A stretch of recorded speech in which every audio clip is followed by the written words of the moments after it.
So, guys, Senator Abaribe had an interview session on Channels Television. This is an interview everybody ought to watch because it touched around so many things. The economy, how the Igbos are faring, being part of Nigeria, Simon Ekpa's arrest, the marginalization, why Igbos sell land or they don't sell land to others, and all that. I mean, this is a must-watch interview for every Nigerian, just for us to know what is going on and why this agitation in the southeast is not ending anytime soon. Whether Simon Ekpa is arrested or not, is that going to end the agitation?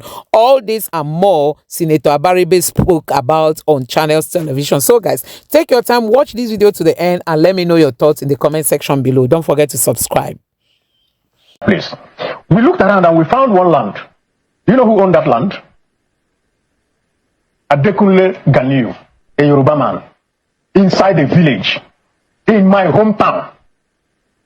Adekunle Ganiu. He has 2 houses there. He has 2 houses in my village. So when people say all this, nobody goes there, it's not not true. So the Southeast is you can come to the Southeast and you can do everything. Yeah. We are liberal. And I mean, the example, never mind what they heard in Arise about T.O.S. Benson. What happened with T.O.S. Benson? What? He came to ask for land. And the people said, you are our in-law.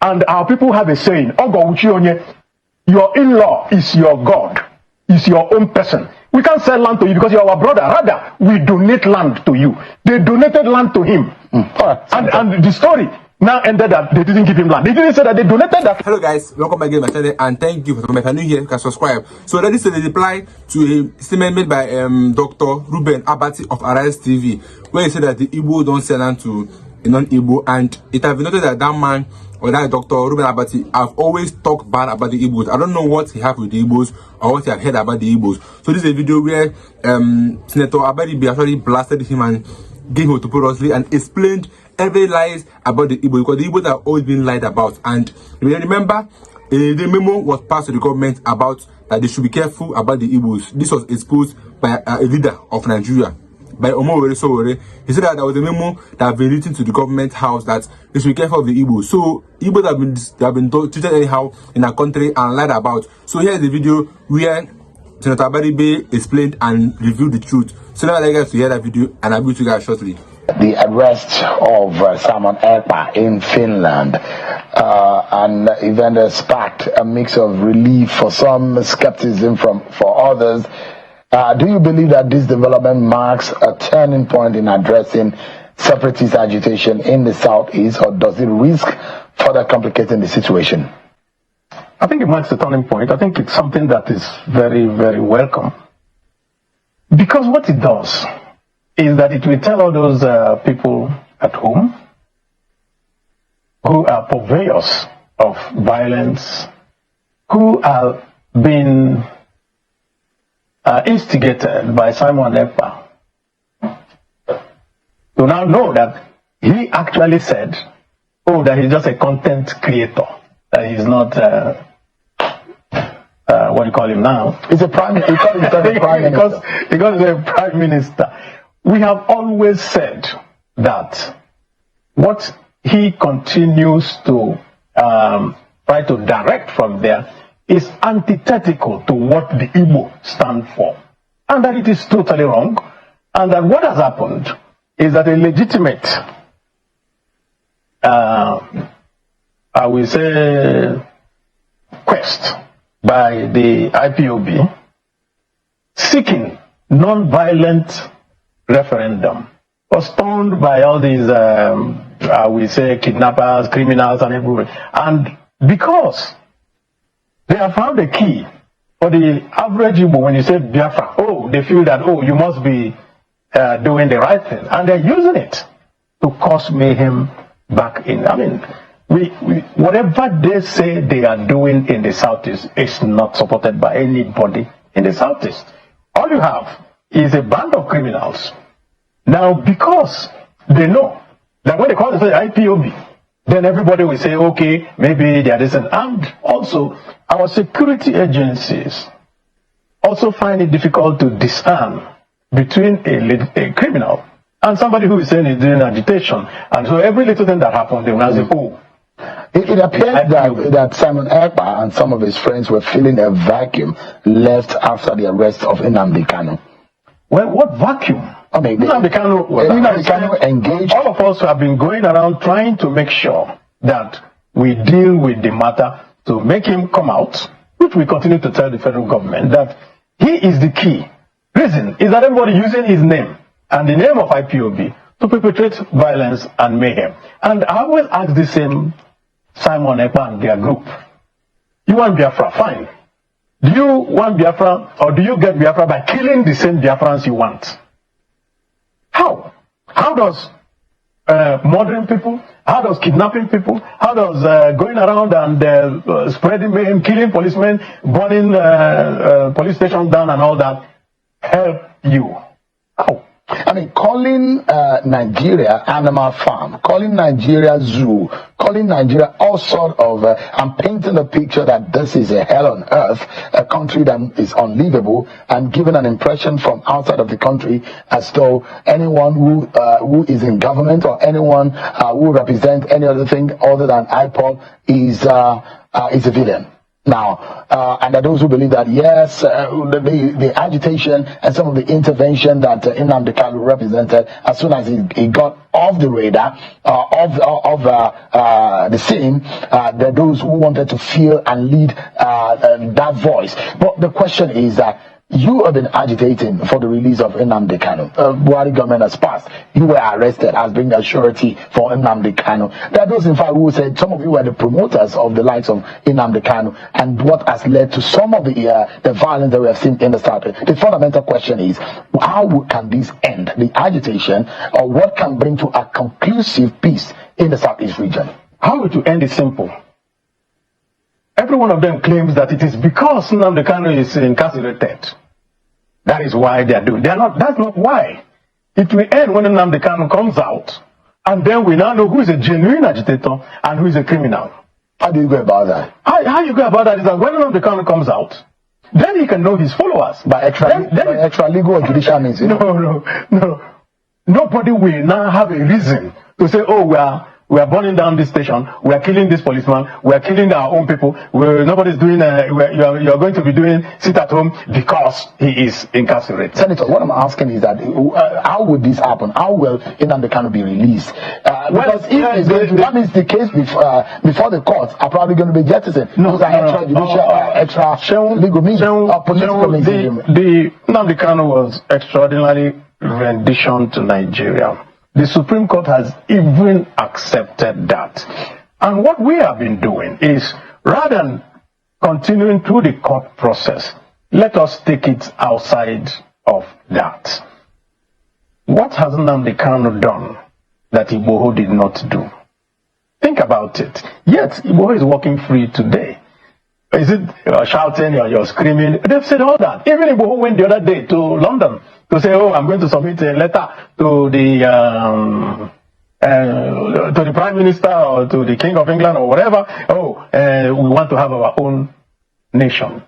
What has happened to him? You never had anything from the Nigerian government. So Nnamdi Kanu has been treated unfairly. That's what you mean? Of course, and this is the issue now. The Southeast, 5 states, 50 ministers. A state like Ogun State has 4 ministers. The whole Southeast, just that 5. And so when people continue to look at this unequal treatment, you just give fuel to these people who continue to say they don't like us, they don't treat us well, they don't do all that. So, and I went and I've been talking to the powers that be. And I can also use this opportunity to talk to the powers that be. When President Tinubu became president, one of his first acts was to change the national anthem. In the national anthem, there is a line that says that we want to build a nation where no man is oppressed. So if you're from the Southeast and you see that you're just being given, okay, the Constitution says you must get one, and then you ask yourself, am I being oppressed or not? So I think that fairness, equity is the fundamental thing. And for every Igbo, note it, for every Igbo, a true-born Igbo, there is something that is innate in us. In Igbo, it is said, "Ebebere, ugobere," let the kite perch and let the eagle perch. Let no one disturb God. So we are known for fairness. So that's not the point. You're talking as though the Southeast has been subdued. No, there is a deliberate policy, whether it is advertent or inadvertent. What people do when you come out of a war, when you have all this type of thing, when you want to, that they are also part of this polity. And I say, and I repeat, you cannot have in your national anthem where you say, where no man is oppressed, and you continue to oppress a group of people. All you do is an oppressed people. I'll tell you one thing, Sean, from Lagos to Ibadan, from Abuja to Kaduna is about 100 and something kilometers. Is that not so? From Onitsha to Enugu is 120 kilometers. 60 checkpoints. How can you have that? The whole of the Southeast is the most policed area in the world. From Owerri to Aba, which is just barely 36 or 37 kilometers, you will find 30 checkpoints. Every 1 kilometer you have a checkpoint. Isn't it because of the unrest and how can it be because of the unrest? They are not unrest everywhere. You have unrest from here. So to Kaduna. Are you saying there is a deliberate militarization I say it is of the very region? Deliberate, and we have shouted, we have screamed, we have told the military, look, there's something that is going on in the Southeast today. That is the worst that you can ever see. You're coming out in a transport vehicle. Nobody will check the transport vehicle. You come to an army checkpoint, they will just say everybody come out and walk. Whether it's raining, whether the people are sick, whether it is, why do you have to do that? And this is in this country. It doesn't happen anywhere else. How can this wrong be? That is the point. The only way it can be corrected is that the people in authority, if the IG makes an instruction today and says, I want you to dismantle all these illegal checkpoints, because I call them illegal, they will, of course, do it. But then what happens is that, what I call to Owerri, you continue going through checkpoints, and at every checkpoint you pay. Wouldn't you be allowing all these unknown gunmen to That is the point. So why is it that these unknown gunmen still operate with all these checkpoints? You ask yourself that question. There seems to be a bigger picture about the perception of the Saudis, and I'll get to some of the liberalness that a lot of people perceive does not exist in the region. First and foremost, do you think that if Peter Obi had won the election, 2023 presidential election, he had become president, there could have been a change in all of this? If Peter Obi had won, you probably would have seen a better Nigeria than what we are seeing today. Number one, he will not be as nepotistic as this government. He won't. It's not in him. That is just who we are. We feel for the other people. So you think the Tinubu government is highly nepotistic? I say so.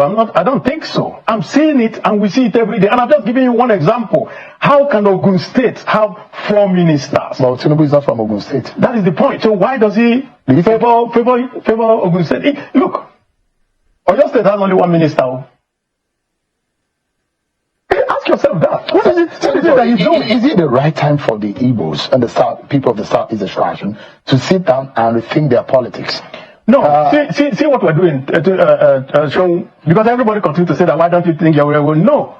We have decided, and I'm part of those who have said that. Let us go back to the Southeast and revamp the Southeast and make it more livable, better, more cohesive, and hold ourselves together. Because it's obvious that if we continue to look at whoever comes to be president, to look at us and do right, apart from Obasanjo and maybe Jonathan, I do not think that we have seen that same type of fairness. Perhaps where we are like to anchor is that there is also a perception that the Igbos are not liberal enough to accommodate. It is the Igbos are the most liberal people. Unlike the fact that that those who feel that if you find in any town, if you do not find an Igbo man in a town, be worried because they are so commerce centric that you find them virtually in every place in the country, in the far north, in the down south. So why don't you say the right thing, which is the Igbos are the most Nigerianistic of all Nigerians, because we move everywhere, we live everywhere. Until you want to buy land, land. That is the perception. No, that perception is totally wrong. And I'll just give you just one small example. I come from a village called Ohono. The next village to mine is Omuago, and it is exactly 5 kilometers from the city of Aba. We were doing a road past that place, and the road was depressed, so they needed somewhere to the contractors were looking for land where they could do a sinkhole so that they could move water to that place. We looked around and we found one land. You know who owned that land? Adekunle Ganiyu, a Yoruba man, inside the village, in my hometown. Adekunle Ganiyu. He has 2 houses there and has a 3rd plot. It was that plot that we wanted to buy to discharge water into, and he said no, that he's not selling it because that he's going to build another house there. He's already built 2 houses in my village. So when people say all this, nobody goes there, it's not not true. So, guys, you have seen it for yourself. Yes, this is what Senator Abaribe said, during this interview, and everybody know that the Igbos are really feeling marginalized in this country.